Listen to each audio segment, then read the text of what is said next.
حضرت ساتھیوں بزرگوں، گزشتہ جمعہ المبارک کی نشست ہمارے آئے ہوئے مہمان حضرت مولانا مفتی طارق مسعود صاحب، انہوں نے انسان کی زندگی کے مقاصد کے حوالے سے گفتگو کی تھی۔ کیونکہ حضرت کا اچانک پروگرام تھا تو پچھلے جمعے جو میں نے گفتگو کرنی تھی آج وہی اسی کا خلاصہ پیش کروں گا۔ اس سے پہلے کیونکہ ہم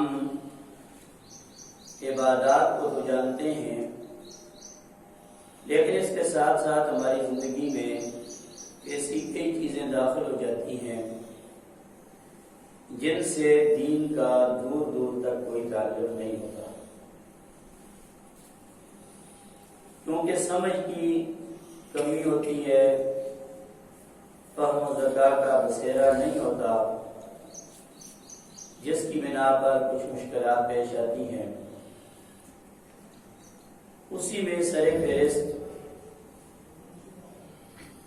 رستوں کے حقوق، رستے پر مسافر چلتے ہیں، جانے والا ہوتا ہے، اس کے کیا آداب ہیں، اس پر میں نے کچھ گفتگو کی تھی۔ یہ سردی کے دن جیسے ہی گزرتے ہیں،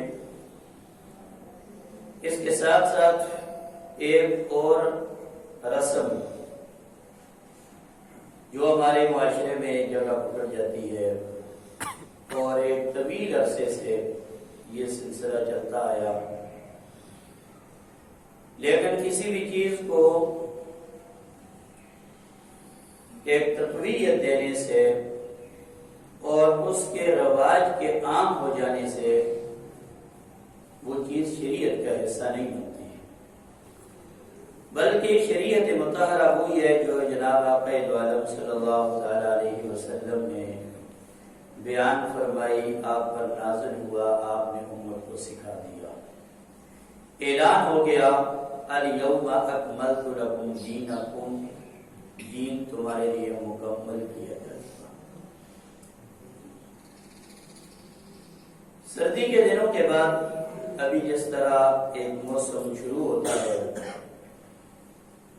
اور سردی کی وجہ سے بعض اوقات گھر میں ہی بندہ محصور ہو جاتا ہے، نکل نہیں پاتا،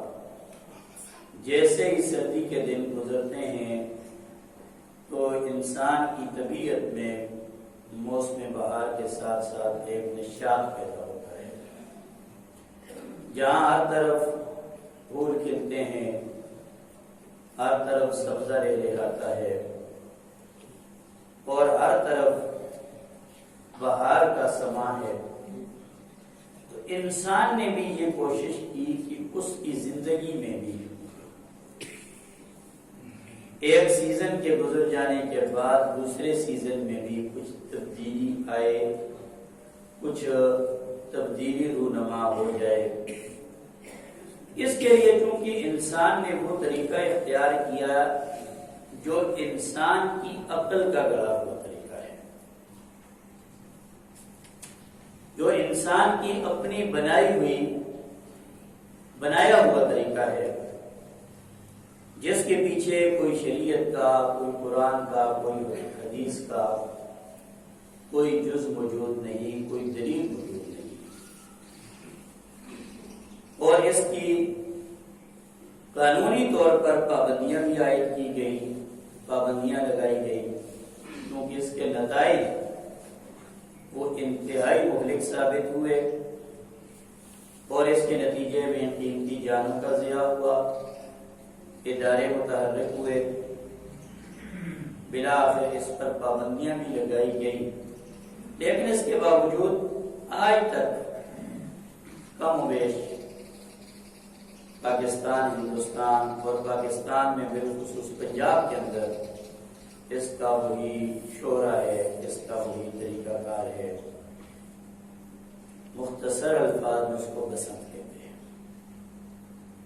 پتنگ بازی یا بسنت میلہ۔ کریم کی جو آیت میں تلاوت کی سورہ لقمان کی ابتدائی آیات ہے، اللہ سبحانہ و تعالیٰ فرماتے ہیں وَمِنَ النَّاسِ مَن يَشْتَرِي لَهْوَ الْحَدِيثِ،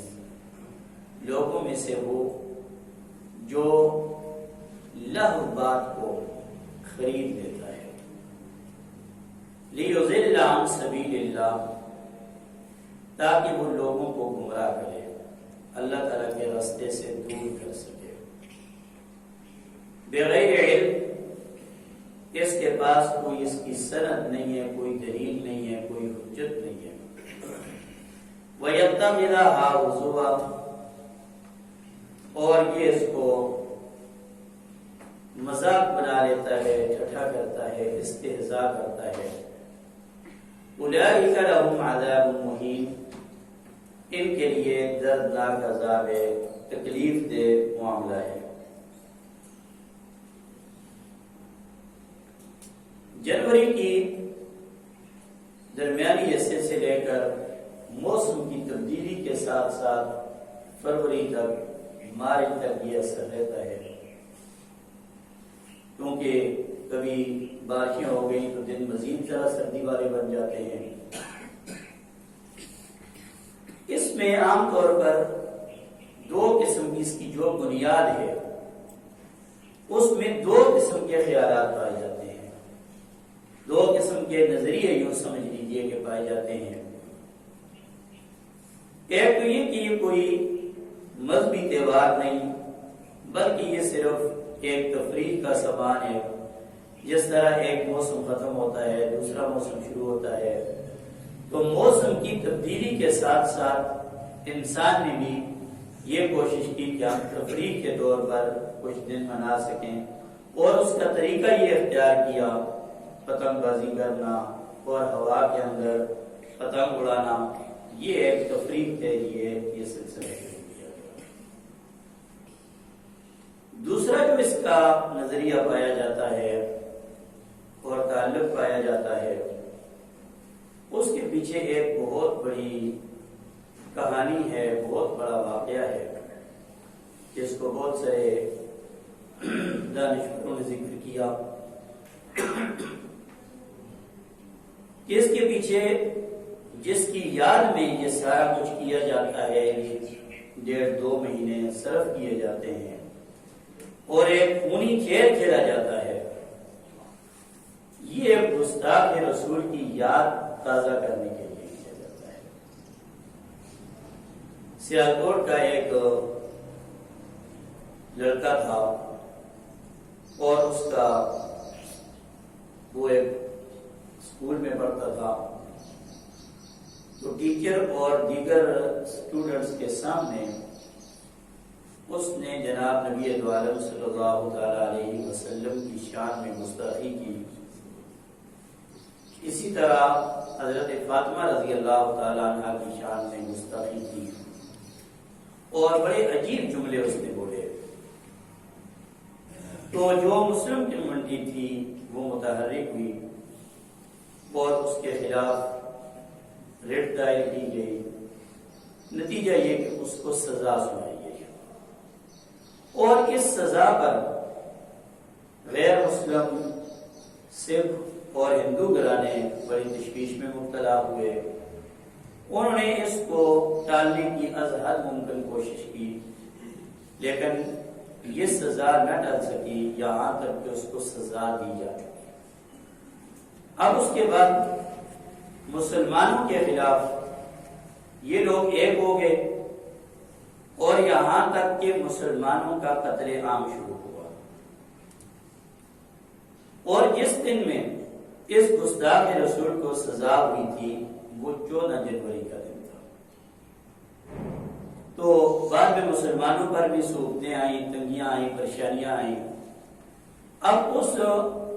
معاشرے کے لوگوں نے اس اپنے اس گستاخ کو اس کی یاد میں اس دن میں یہ کھیل شروع کیا کہ تاکہ اس کی روح کو فرحت محسوس ہو، خوشی محسوس ہو، ہم اس کے لیے یہ کام کرتے ہیں۔ اب دیکھیں کہ جب ایک چیز کی بنیاد رکھی جاتی ہے اس کا انداز انتہائی معصومانہ ہوتا ہے. انتہائی معصوم طریقے سے اپنے آپ کو مظلوم ثابت کرنے کے لیے، اپنے آپ کو بے بس بے کس لاچار بنانے کے لیے انہوں نے یہ کہانی شروع کی، یہ طریقہ شروع کیا. اور اس کا ذکر بھی سکھ مورخ نے اپنے الفاظ میں یہ کیا کہ جب یہ سلسلہ شروع ہوا تو اس کے بعد ہر سال پر بڑے منظم انداز میں یہ سلسلہ شروع کیا گیا، اور ہر سال اس میں باقاعدہ دعوتیں دی جاتی رہی، کوششیں کی جاتی رہی. جس طرح دعوتی پروگرام ہوتے ہیں اس کو وہ رنگ دیا گیا، گویا کہ اس معاشرے کے لوگوں میں یہ ایک جشن کے طور پر یا تہوار کے طور پر یہ دن ایک خصوصی حیثیت حاصل کر گیا. اور اس کے بعد جب سفارشیں بھی کی گئیں، جب اس کی سزا نہیں ٹلی تو انہوں نے یہ طریقہ شروع کیا. ایک تیسرا طریقہ یا تیسرا نظریہ اس سلسلے میں جو پایا جاتا ہے وہ عام ہندوستان میں، کہ چونکہ مسلمانوں کا تو ایک ایمان ہے، قُلْ لَن يُصِيبَنَا إِلَّا مَا كَتَبَ اللَّهُ لَنَا هُوَ مَوْلَانَا، کہ جو بھی تکلیف آتی ہے، جو بھی مصیبت آتی ہے، پریشانی آتی ہے، وہ اللہ تعالیٰ کے حکم سے آتی ہے، اللہ کے امر سے آتی ہے. اور پھر اس تکلیف سے نکلنے کے لیے، اپنے آپ کو بچانے کے لیے مختلف طریقے شریعت نے بیان کیے ہیں، اس کے ہیلے اسباب بیان کیے ہیں. اب ہندوستان کے ہندوؤں کا یہ نظریہ اس حوالے سے پایا جاتا ہے کہ جب یہ پتنگ کو ہوا میں چھوڑتے ہیں، ان کے نظریے کے مطابق جو بھی آسمان سے آنے والی تکلیفیں ہیں، بلائیں ہیں، وہ اس عمل کے نتیجے میں ٹل جاتی ہیں. گویا کہ اس عمل کو کرنے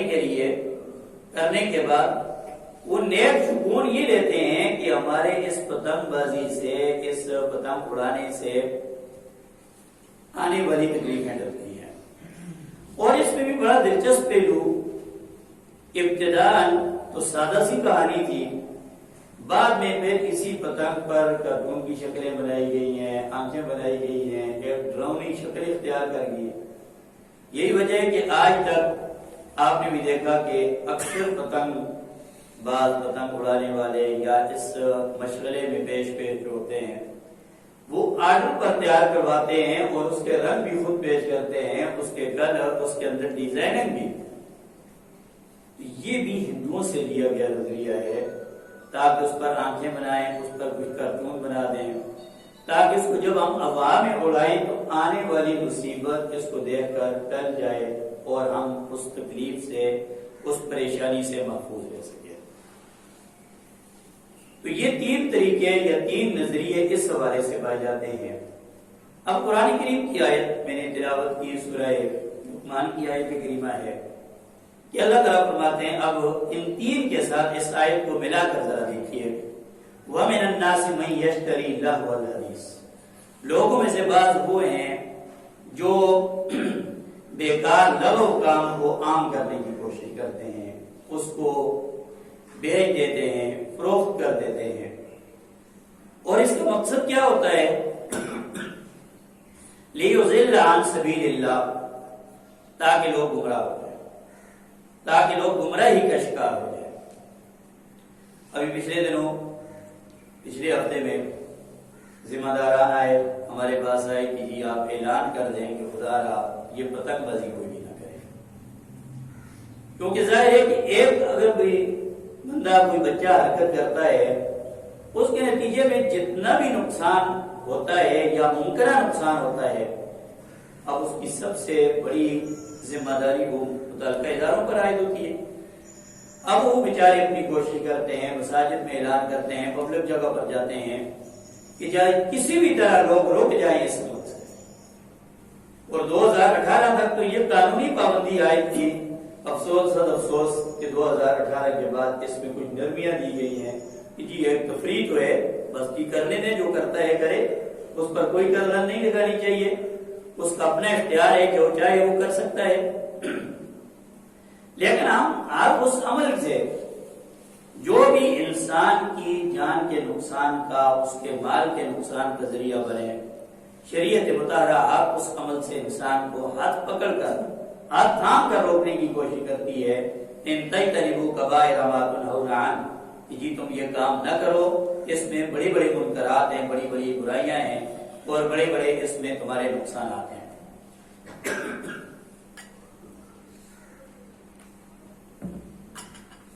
اور اس سلسلے میں سب سے بڑا نقصان، ایک طویل فہرست ہے، سب سے بڑا نقصان اگر دیکھا جائے، ایک تو اپنے دین کے ساتھ مذاق ہے، مسلمان کہلا کر، اپنے آپ کو مسلمان کہہ کر غیروں کی نقالی کرنا، گستاخوں کی نقالی کرنا، ہندوؤں کی نقالی کرنا، ان کے کلچر کو اور ان کے اس دن کو اپنے ہاں عام کرنا۔ من تشبہ بقوم فہو منہم، حضور نے فرمایا جو جس قوم کی طریقہ کار اختیار کرتا ہے اس بندے کا حشر بھی انہی کے ساتھ ہوگا۔ ہندو اگر اس نظریے سے کرتے ہیں تو ظاہر ہے کہ ان کا ایمان نہیں ہے، مسلمان کا ایمان ہے، جو بھی تکلیف آتی ہے، مصیبت آتی ہے، وہ اللہ کے حکم سے آتی ہے۔ تو اس کا مطلب یہ ہے کہ ہم ایمانی اعتبار سے کمزور ہیں۔ حضور نے جو اوراد وظائف طریقے ہمیں بتائے، ہمارا اس پر ایمان نہیں ہے۔ جو ہندو ہمیں کر کے دکھاتا ہے، ہمیں اس پر زیادہ ایمان ہونے نہیں ہے۔ ایک تو سب سے بڑا نقصان کا پہلو یہ ہے، گناہ کا کام ہے اور شریعت مطالعہ سے مذاق ہے۔ اور دوسرا نقصان مالی نقصان، مالی نقصان ہے، کروڑوں کا نقصان لوگ کر بیٹھتے ہیں، اور جب یہ سیزن آتا ہے گودام کے گودام بھر جاتے ہیں، ایک لاول حدیث کے لیے، ایک بیکار کام کے لیے یہ سارا کچھ ہم کرتے ہیں۔ تو ہمیں اس بارے میں بھی کچھ فکر کرنے کی ضرورت ہے کہ اللہ تعالیٰ نے یہ مال دیا، اس مال کو قرآن کریم نے خیر کے لفظ سے تعبیر کیا ہے۔ یہ مال خیر ہوتا ہے، یہ اللہ تعالیٰ کی طرف سے رحمت ہوتی ہے۔ اب ہم اس رحمت کو بالکل بے جا استعمال کریں اور فضول خرچی کریں، یہ بہت بڑا ہوتا ہے۔ اور جانی نقصان کے سلسلے میں ہر سال رپورٹس آتی ہیں منظر عام پر، اخبارات میں، سوشل میڈیا کا زمانہ ہے، صبح و شام کی رپورٹس ہمارے سامنے آتی ہیں کہ کیا کچھ نہیں ہوتا، دل دہلا دینے والے واقعات ایسے سامنے آتے ہیں۔ جیلم کے ایک واقعہ ایسا لکھا گیا، ایسا واقعہ سامنے آیا کہ دو بچے تھے، آپس میں کزن تھے، بچے بچے ہی ہوتے ہیں، پتنگ بازی ہو رہی ہے اور فضا میں ہوا میں کل پتنگ ہی پتنگ نظر آتے ہیں۔ اب جب پتنگ کٹتی ہے تو بچوں کا جنون اپنے عروج پر ہوتا ہے، اور جو اس کام سے متعلق ہوتے ہیں، اس مشورے کو پسند کرتے ہیں، آپ نے بھی دیکھا ہوگا کہ وہ بیچارے نہیں دیکھتے آگے دیوار ہے، آگے کسی کا گیٹ ہے، آگے کوئی نہر ہے، آگے کوئی سڑک ہے، آگے کوئی مین روڈ جا رہی ہے، ان کی ساری تمام تر توجہ اس پتنگ پر ہوتی ہے اور اس کی ڈور پر ہوتی ہے۔ اب وہ واقعہ اپنی چھت پر گئے اور چھت سے کچھ ہی فٹ کے فاصلے پر، ان کے ہاتھ سے کچھ ہی فٹ کے فاصلے پر برقی لائن گزر رہی ہے، تاریں گزر رہی ہے۔ اب ان تاروں کے درمیان میں وہ پتنگ اور اس کی ڈوری لگی ہوئی۔ اب اس بچے نے کافی ہاتھ بڑھانے کی کوشش کی، لیکن ہاتھ نہیں پہنچتا، کچھ ہی فاصلہ اس کے اور پتنگ کے درمیان رہتا ہے۔ اب دوسرے بچے نے یہ اسے کہا کہ جی ہم مل کر، اگر دونوں مل کر کوشش کریں تو ہم بڑی آسانی کے ساتھ اس پتنگ کو اپنے قبضے میں لے سکتے ہیں۔ اب کیا کوشش کی؟ ایک بچے نے کہا کہ میں تمہارے پاؤں کو خوب دبا کر پکڑتا ہوں تاکہ تمہارے پاؤں حرکت نہ کریں، اور تم جتنا بھی ہاتھ بڑھا سکتے ہو ہاتھ بڑھا دو۔ اور جگہ کون سی ہے؟ مکان کی جو اینڈ ہوتی ہے بالکل کنارہ ہوتا ہے، دیوار کا پرلا کونا۔ اب اس بچے نے اس کے پاؤں کو دبایا، اور بچوں کی سوچ اپنی ہے، اور اس بیچارے نے ہاتھ بڑھایا۔ جیسے اس نے ہاتھ بڑھایا، اچانک ایک آگ کا شعلہ برقی لائنیں اتنی مطلب ہائی وولٹیج برقی لائنیں گزر رہی ہے۔ اب یہ بچہ نیچے بتانے کے لیے آیا گھر میں کہ جی اوپر کوئی چیز جل رہی ہے، ابھی تک تو یہ باڈی اس کے سامنے ہے، لٹک رہی ہے، اور یہ اسی وقت جل بھون گیا، غبار بن گیا اور بالکل کوئلہ بن گیا۔ اب یہ بچہ نیچے آتا ہے بتانے کے لیے کہ جی میں جا کر نیچے بتاؤں اوپر کوئی چیز جل رہی ہے۔ ابھی تک اس کا دماغ اور اس کا ذہن اس بات کو قبول نہیں کرتا کہ میرا بھائی ہے، میرا کزن ہے، اس کے ساتھ بھی ایسا کچھ ہو گیا، لیکن اس کو بوسی محسوس ہوئی۔ نیچے گیا، جب واپس آیا نیچے گھر والوں کے اوپر آنے تک یہ بچہ راکھ ہو کر نیچے گر چکا۔ اب آپ بتائیں یہ تفریح ہے؟ یہ کیا کہانی ہے جس کے پیچھے انسان اپنی جان گنوا بیٹھتا ہے؟ اور یہ آئے روز کے واقعات ہیں۔ یہ تو میں نے ایک بات آپ کو سنائی ہے، کہیں موٹر سائیکل پر جاتے ہیں، باپ اپنے بچے کو لے کر اسکول جا رہا ہوتا ہے، وہی ڈور اس بچے کے گلے پر آتی ہے، کیا نتیجہ ہوتا ہے؟ لیکن ہم کہتے ہیں کہ جی ہم تفریح کر رہے ہیں، ہم تفریح کا سامان بنا رہے ہیں، ہم خوشی منا رہے ہیں اس بات پر۔ تو مجھے میرے بھائیوں، قرآن کریم اور حدیث پاک جناب نبی پاک صلی اللہ تعالی علیہ وسلم کی ذات اقدس ہمارے لیے ایک نمونہ ہے۔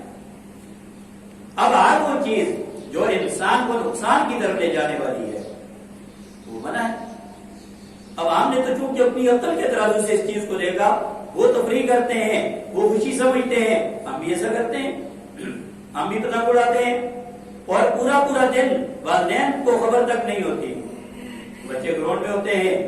کن کن لوگوں سے واسطہ پڑتا ہے، کیا کچھ نہیں ہوتا۔ یہ حالات ہمارے سامنے ہیں، لیکن ہم اس کو تفریح سے، تو یہ ہماری سب سے بڑی کمزوری ہے۔ جب ہم نے قرآن کو مذاق بنا دیا، دین اور شریعت کو ہم نے مذاق سمجھ لیا، پھر اللہ تعالیٰ خود ہمارے ہاتھوں سے ایسے ایسے کام ہم سے ہی کروا رہے ہیں جو ہمارے لیے خود تباہی کا سبب بن جائے۔ کوئی بھی کام ون ویلن کا کھیل ہے، ہم کہتے ہیں ہم بھی بڑے شوق سے مقابلہ کر رہے ہیں، مین کنار روڈ پر ہم جا رہے ہیں، پیچھے سے آ کر ٹرک ٹھوک دیتا ہے، وہیں پر لاش بکھر جاتی ہے اور ٹکڑے تلاش کرنا مشکل ہو جاتا ہے، کیونکہ ہم نے اس کو مذاق سمجھ لیا۔ اللہ تعالیٰ نے خود ہمارے اپنے ہاتھوں سے ایسے انتظام ہمارے لیے، اس کو ہم نے تفریح سمجھ لیا، اللہ تعالیٰ نے خود ہمارے ہاتھ میں ڈور دے دی کہ تم خود کرو، تم خود بڑھو۔ اللہ تعالیٰ ہمیں سمجھنے کی توفیق نصیب فرمائے۔ والدین کی ذمہ داری یہ بنتی ہے کہ اپنے بچوں کو، اپنے ماتحتوں کو، جہاں جہاں بھی آپ کا حلقہ احباب ہے، اس میں سے کو عام کریں۔ کیوں ایسا کھیل کھیلتے ہیں جس میں انسان کی جان کا، انسان کا مال تباہ ہو رہا ہے؟ وہی چیز کسی غریب کو دے دیں، کسی غریب کے گھر میں آٹا رکھ دیں، کسی فقیر کو دے دیں، اس کا گزارا ہو جائے گا؟ اپنی جان قیمتی اللہ کی امانت ہے، اس کو کسی اللہ کے کام میں لگاؤ، اطاعت کے کام میں لگاؤ۔ یہ جائے کہ چھت پر جا کر اپنے آپ کو گرا کر اور اپنے آپ کو تباہی کے دہانے پر جا کر کبھی گاڑی کے ساتھ ٹکرا گیا، کبھی دیوار کے ساتھ ٹکرا گیا، کبھی نہر کے اندر چلا گیا، کبھی کھمبے پر چلا گیا، اور اس پتنگ کی عادت، اس ڈور کی عادت کیا کچھ وہ کر دیتا ہے۔ اللہ تعالیٰ ہمیں سمجھنے کی توفیق نصیب فرمائے، اللہ تعالیٰ ہمیں اصلاح کرنے کی توفیق نصیب فرمائے۔